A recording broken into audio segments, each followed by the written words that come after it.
Assalamualaikum warahmatullahi wabarakatuh. Salam sejahtera untuk kita semua.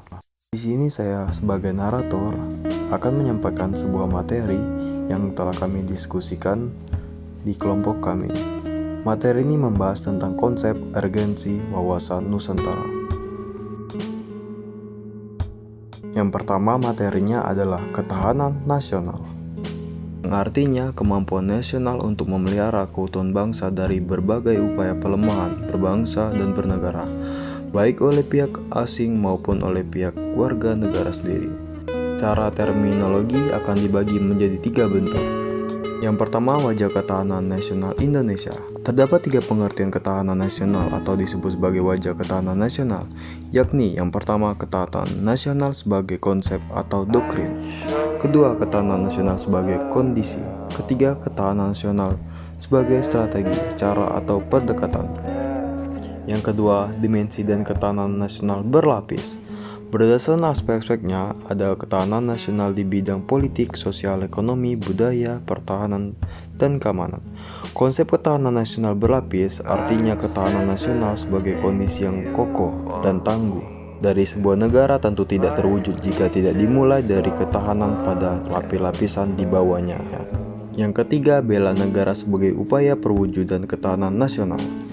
Istilah bela negara dapat kita temukan dalam rumusan pasal 27 ayat 3 Undang-Undang Dasar Negara Republik Indonesia 1945 yang menyatakan setiap warga negara berhak dan wajib ikut serta dalam upaya pembelaan negara.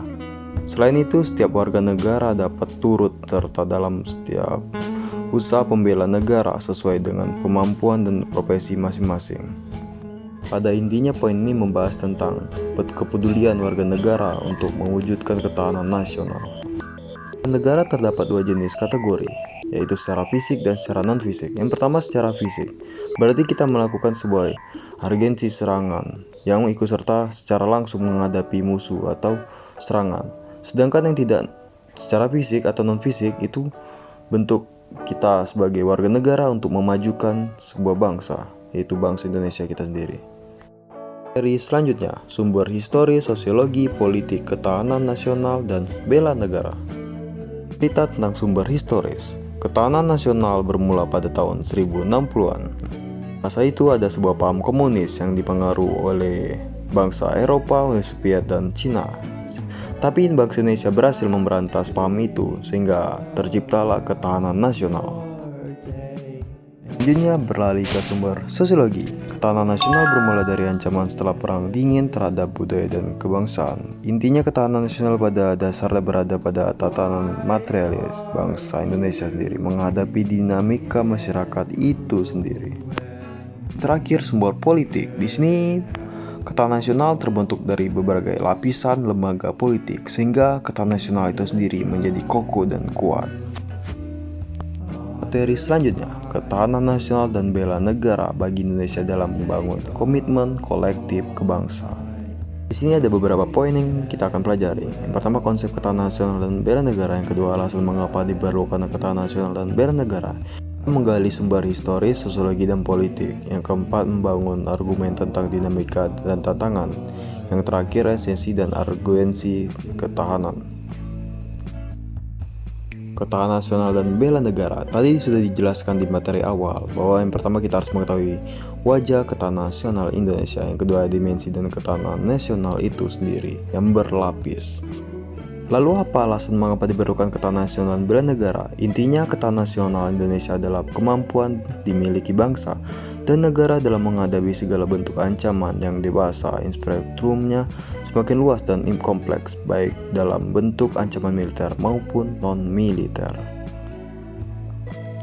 Di sini jelas bela negara terdapat 2 jenis, yaitu bela negara secara fisik dan non-fisik.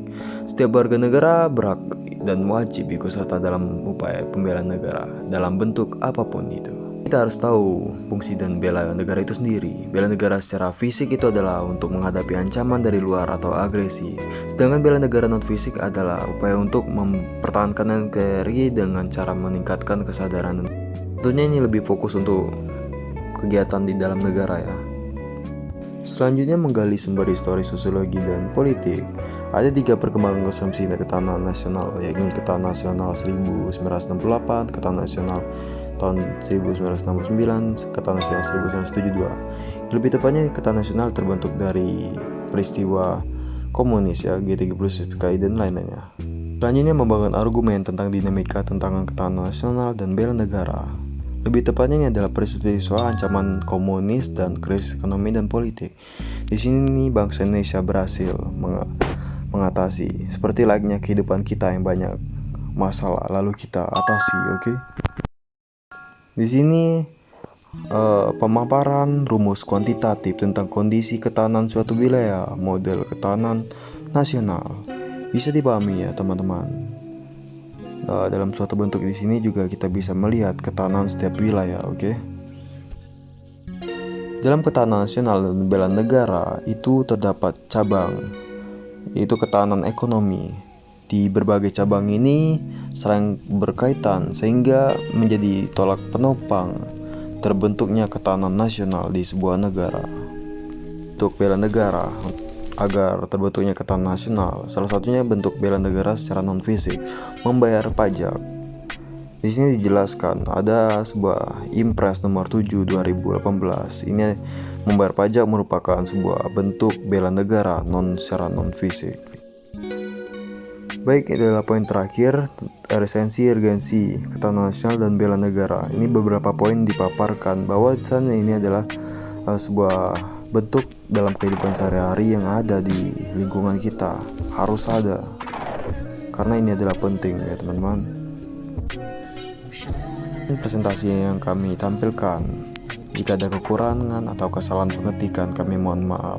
Atas perhatiannya kami ucapkan terima kasih. Jika ada yang ingin bertanya silakan tanyakan di kolom komentar.